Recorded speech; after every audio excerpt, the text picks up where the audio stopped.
जय माता दी। आप सभी का हमारे YouTube चैनल पर हार्दिक स्वागत है। आज नवरात्र के दूसरे दिन सुने श्री दुर्गा सप्तशती के अध्याय 2 अध्याय 3 का पाठ। आज की कथा है देवताओं के तेज से देवी का प्रादुर्भाव और महिषासुर की सेना का वध। तीसरा अध्याय है सेनापतियों सहित महिषासुर का वध।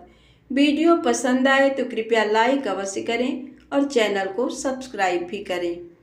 आइए कथा को श्रवण करते हैं। ओम श्री गणेशाय नमः। ओम नमः चंडिकाय। महर्षि मेधा बोले, प्राचीन काल में देवताओं और असुरों में पूरे 100 वर्षों तक घोर युद्ध हुआ।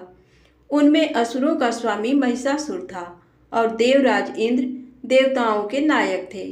इस युद्ध में देवताओं की सेना परास्त हो गई थी और इस प्रकार संपूर्ण देवताओं को जीत महिषासुर इंद्र बन बैठा था।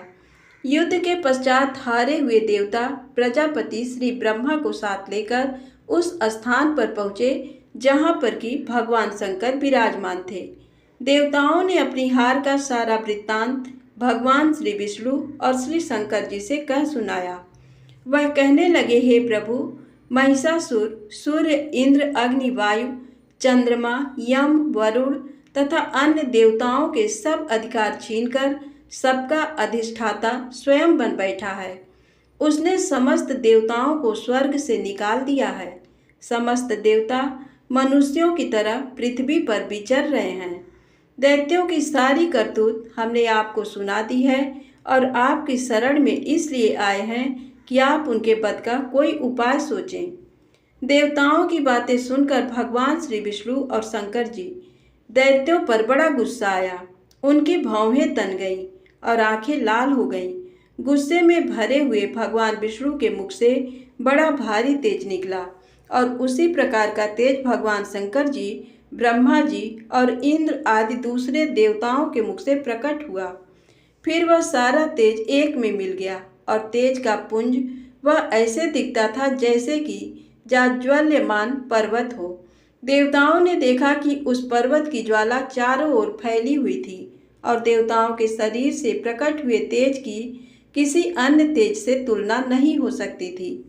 एक स्थल पर इकट्ठा होने पर वह तेज एक देवी के रूप में परिवर्तित हो गया और अपने प्रकाश से तीनों लोकों में व्याप्त जान पड़ा। वह भगवान शंकर जी का तेज था। उससे देवी का मुख प्रकट हुआ। यमराज के तेज से उसके सिर के बाल बने।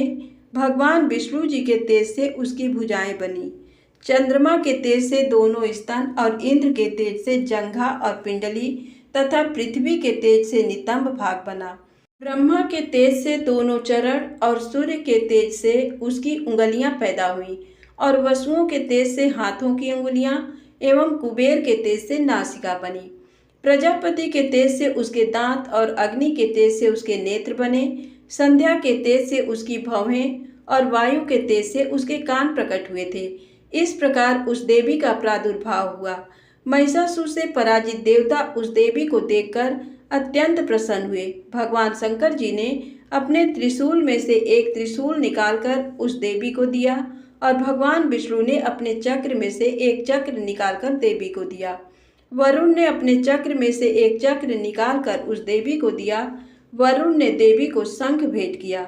अग्नि ने इसे शक्ति दी। वायु ने उसे धनुष और बाण दिए। सहस्र नेत्रों वाले श्री देवराजेंद्र ने उसे अपने वज्र से उत्पन्न करके वज्र दिया और ऐरावत हाथी का एक घंटा उतार कर देवी को भेंट किया। यमराज ने उसे कालदंड में से एक दंड दिया। वरुण ने उसे पास दिया। प्रजापति ने स्फटिक की माला दी और ब्रह्मा जी ने उसे कमंडल दिया। सूर्य ने देवी के समस्त रोमों में अपनी किरणों का तेज भर दिया। काल ने उसे चमकती हुई ढाल और तलवार दी तथा उज्ज्वल हार और दिव्य वस्त्र उसे भेंट किए और इनके साथ ही उसने दिव्य चूड़ामणि दी। 2 कुंडल, कंकड़, उज्ज्वल अर्धचंद्र, बाहों के लिए बाजूबंद, चरणों के लिए नुपुर, गले के लिए सुंदर हंसली और अंगुलियों के लिए रत्नों की बनी हुई अंगूठियां उसे दी। विश्वकर्मा ने उनको फरसा दिया और उसके साथ ही कई प्रकार के अस्त्र और अभेद कवच दिए और इसके अतिरिक्त उसने उसे कभी न कुम्हलाने वाले सुंदर कमलों की मालाएं भेंट की। समुद्र ने सुंदर कमल का फूल भेंट किया। हिमालय ने सवारी के लिए सिंह और तरह तरह के रत्न देवी को भेंट किए। यक्षराज कुमेर ने मधु से भरा हुआ पात्र और शेषनाग ने उन्हें बहुमूल्य मणियों से विभूषित नागहार भेंट किया। इसी तरह दूसरे देवताओं ने भी उसे आभूषण और अस्त्र देकर उसका सम्मान किया। इसके पश्चात देवी ने उच्च स्वर से गर्जना की। उसके इस भयंकर नाद से आकाश गूंज उठा। देवी का वह उच्च स्वर से किया हुआ सिंहनाद समा न सका। आकाश उनके सामने छोटा प्रतीत होने लगा। उससे बड़े जोर की प्रतिध्वनि हुई, जिससे समस्त विश्व में हलचल मच गई और समुद्र कांप उठे, पृथ्वी डोलने लगी और सबके सब पर्वत हिलने लगे। देवताओं ने उस समय प्रसन्न हो सिंह वाहिनी जगतमयी देवी से कहा, देवी तुम्हारी जय हो। इसके साथ महर्षि ने भक्तिभाव से विनम्र होकर उनकी स्तुति की। संपूर्ण त्रिलोकी को शोक मग्न देखकर दैत्यगण अपनी सेनाओं को साथ लेकर और हथियार आदि सजाकर उठ खड़े हुए। महिषासुर के क्रोध की कोई सीमा नहीं थी। उसने क्रोध में भरकर कहा, ये सब क्या उत्पात है। फिर वह अपनी सेना के साथ उस ओर दौड़ा जिस ओर से भयंकर नाद का शब्द सुनाई दिया था, और आगे पहुंचकर उसने देवी को देखा, जो कि अपनी प्रभा से तीनों लोकों को प्रकाशित कर रही थी। उसके चरणों के भार से पृथ्वी दबी जा रही थी। माथे के मुकुट से आकाश में एक रेखा सी बन रही थी और उसके धनुष की टंकार से सब लोग क्षुब्ध हो रहे थे। देवी अपनी सहस्त्रों भुजाओं को संपूर्ण दिशाओं में फैलाए खड़ी थी।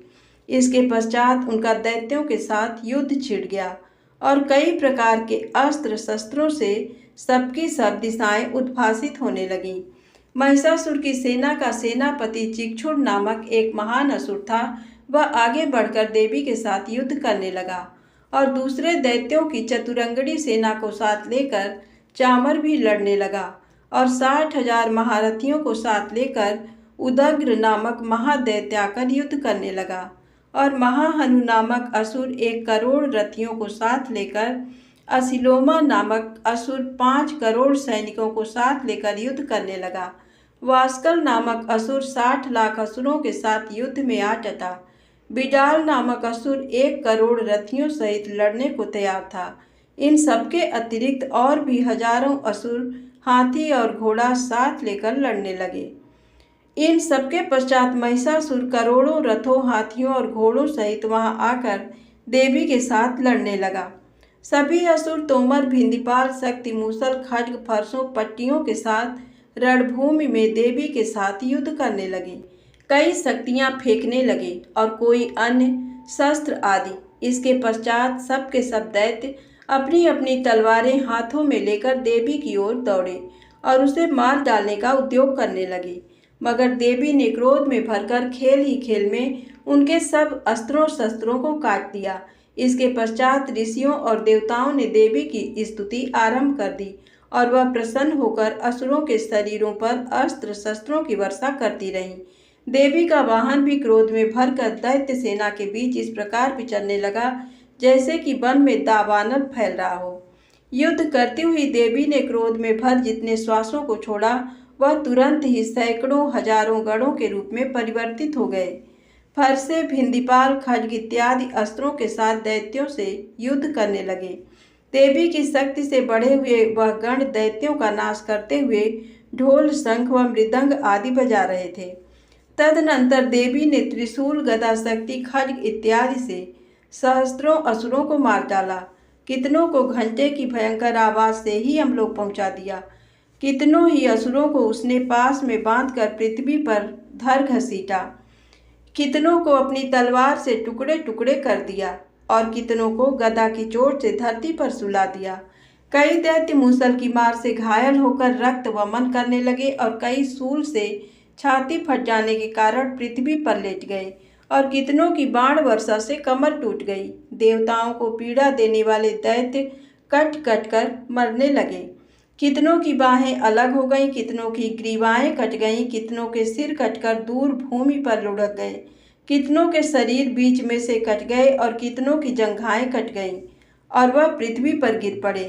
कितने ही सिरों व पैरों के कटने पर भी भूमि पर से उठ खड़े हुए और शस्त्र हाथ में लेकर देवी से लड़ने लगे। और कई दैत्यगण भूमि में बाजों की ध्वनि के साथ नाच रहे थे। कई असुर जिनके सिर कट चुके थे, बिना सिर के धड़ से ही हाथ में शस्त्र लिए हुए लड़ रहे थे। दैत्य रह रहकर ठहरो ठहरो कहते हुए देवी को युद्ध के लिए ललकार रहे थे। जहाँ पर ये घोर संग्राम हुआ था, वहाँ की भूमि रथ, हाथी, घोड़े और असुरों की लाशों से भर गई थी और असुर सेना के बीच में रक्तपात होने के कारण रुधिर की नदियां बह रही थी। और इस तरह देवी ने असुरों की विशाल सेना को क्षण भर में इस तरह से नष्ट कर डाला, जैसे तीर्ण काष्ठ के बड़े समूह को अग्नि में नष्ट कर डालती है। और देवी का सिंह भी गर्दन के बालों को हिलाता हुआ और बड़ा भारी शब्द करता हुआ असुरों के शरीर से मानो उनके प्राणों को खोज रहा था। वहां देवी के गणों ने जब दैत्यों के साथ युद्ध किया तो देवताओं ने प्रसन्न होकर आकाश में उन पर पुष्प वर्षा की। महर्षि मेधा ने कहा, महिषासुर की सेना नष्ट होती देखकर उस सेना का सेनापति चिछुर क्रोध में भरकर देवी के साथ युद्ध करने के लिए आगे बढ़ा। वह देवी पर इस प्रकार बाणों की वर्षा करने लगा मानो सुमेरु पर्वत पानी की धार बरसा रहा हो। इस प्रकार देवी ने अपने बाणों से उसके बाणों को काट डाला तथा उसके घोड़ों और सारथी को मार दिया। साथ ही उसके धनुष और उसकी अत्यंत ऊंची ध्वजा को भी काटकर नीचे गिरा दिया। उसका धनुष कट जाने के पश्चात उसके शरीर के अंगों को भी अपने बाणों से बींध दिया। धनुष, घोड़ों और सारथी के नष्ट हो जाने पर वह असुर ढाल और तलवार लेकर देवी की तरफ आया। उसने अपने तीक्ष्ण धार वाली तलवार से देवी के वाहन सिंह के मस्तक पर प्रहार किया और बड़े बेग से देवी की बाईं भुजा पर वार किया। किंतु देवी की बाईं भुजा को छूते ही उस दैत्य की तलवार टूटकर 2 टुकड़े हो गई। इससे दैत्य ने क्रोध में भरकर शूल हाथ में ले लिया और उसे भद्रकाली देवी की ओर फेंका। देवी की ओर आता हुआ वह शूल आकाश में गिरते हुए सूर्य के समान प्रज्वलित हो उठा। उस शूल को अपनी ओर आते हुए देखकर देवी ने भी शूल छोड़ा और महाअसुर के शूल के 100 टुकड़े कर दिए और साथ ही महाअसुर के प्राण भी हर लिए। चिक्षुर के मरने पर देवताओं को दुख देने वाला चामर नामक दैत्य हाथी पर सवार होकर देवी से लड़ने के लिए आया और उसने आने के साथ ही शक्ति से प्रहार किया, किंतु देवी ने अपनी हुंकार से ही उसे तोड़कर पृथ्वी पर डाल दिया। शक्ति को टूटा हुआ देखकर दैत्य ने क्रोध से लाल होकर शूल को चलाया, किंतु देवी ने उसको भी काट दिया।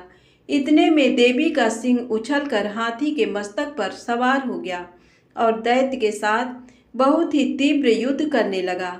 फिर वह दोनों लड़ते हुए हाथी पर से पृथ्वी पर आ गिरे और दोनों बड़े क्रोध से लड़ने लगे। फिर सिंह बड़े जोर से आकाश की ओर उछला और जब पृथ्वी की ओर आया तो अपने पंजे से चामर के सिर को धड़ से अलग कर दिया।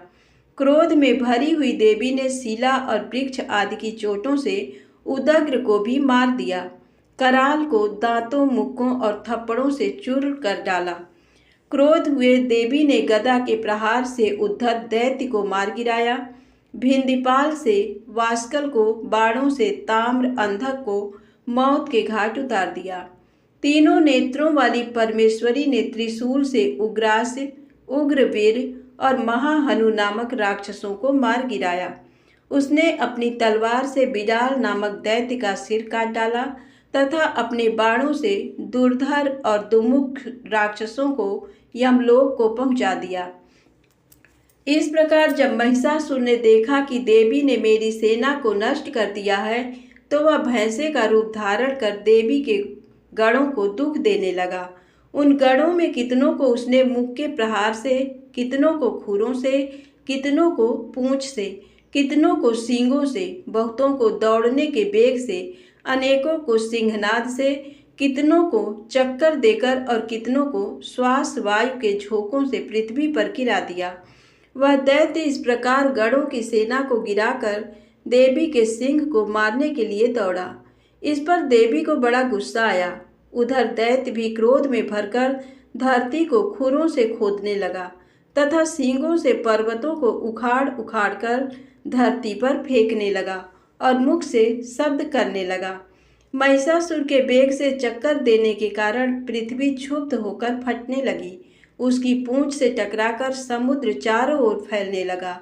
हिलते हुए सींगों के आघात से मेघ खंड खंड हो गए और श्वास से आकाश में उड़ते हुए पर्वत फटने लगे। इस तरह क्रोध में भरे राक्षस को देख चंडिका को भी क्रोध आ गया और वह उसके मारने के लिए क्रोध में भर गईं। देवी ने पास फेंक कर दैत्य को बांध लिया और उसने बंध जाने पर दैत्य का रूप त्याग दिया और सिंह का रूप बना लिया। और ज्यों ही देवी उसका सिर काटने के लिए तैयार हुई कि उसने पुरुष का रूप बना लिया, जो कि हाथ में तलवार लिए हुए था। देवी ने तुरंत ही अपने बाणों के साथ उस पुरुष को उसकी तलवार ढाल सहित बींध डाला। इसके पश्चात वह हाथी के रूप में दिखाई देने लगा और अपनी लंबी सूंड से देवी के वाहन सिंह को खींचने लगा और गर्जने लगा। देवी ने अपनी तलवार से उसकी सूंड काट डाली। तब राक्षस ने एक बार फिर भैंसे का रूप धारण कर लिया और पहले की तरह चर अचर जीवों सहित समस्त त्रिलोकी को व्याकुल करने लगा। इसके पश्चात क्रोध में भरी हुई देवी बारंबार उत्तम मधु का पान करने लगी और लाल लाल नेत्र करके हंसने लगी। उधर बलवीर तथा मद से क्रोध हुआ दैत्य भी गरजने लगा। अपने सींगों से देवी पर पर्वतों को फेंकने लगा। देवी अपने बाणों से उसके फेंके हुए पर्वतों को चूर्ण करती हुई बोली, ओ मूढ़, जब तक मैं मधुपान कर रही हूँ तब तक तू गर्ज ले और इसके पश्चात मेरे हाथों तेरी मृत्यु हो जाने पर देवता गरजेंगे। महर्षि मेधा ने कहा। यूं कहकर देवी उछलकर उस दैत्य पर जा चढ़ी और उसको अपने पैर से दबाकर शूल से उसके गले पर आघात किया। देवी के पैर से दबने पर भी दैत्य अपने दूसरे रूप से अपने मुख से बाहर होने लगा। अभी वह आधा ही बाहर निकला था कि देवी ने तलवार से उसका सिर काट डाला। इसके पश्चात सारी राक्षस सेना हाहाकार करती हुई वहां से भाग खड़ी हुई और सब देवता अत्यंत प्रसन्न हुए तथा ऋषियों महाऋषियों सहित देवी की स्तुति करने लगे। गंधर्वराज गान करने तथा अप्सराएं नृत्य करने लगीं। धन्यवाद। प्रेम से बोले माता रानी की जय हो। वीडियो पसंद आए तो कृपया चैनल को लाइक सब्सक्राइब अवश्य करें। कमेंट्स में जय माता दी अवश्य लिखें।